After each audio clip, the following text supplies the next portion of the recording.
At may nabili na naman tayong panibagong pang-ulam. Isda. Galing dagat. Hindi sa Pasig River. Ang masarap naman na luto nito ay sinabawan o di kaya pinirito, tapos gigisa mo. Malinis na yan. Kaya iiwaan natin dito pa, piprituhin na lang. Tapos gigisahin. Yan luto niyan. Sarap po yan. Lasan po natin yan. Maayos. Mamaya po iaasinin natin yan.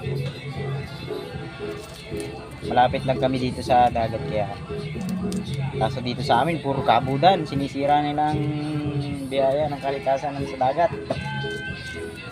Gumagamit din sila ng mga illegal na kaputok, sinisira nilang coral ng yaman ng dagat.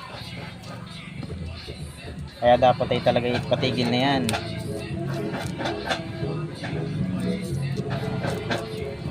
Yan lang. Ang pangit naman guys pag di mo kakaliskisan. Ang sama naman kainin para lang kumakain ng buhangin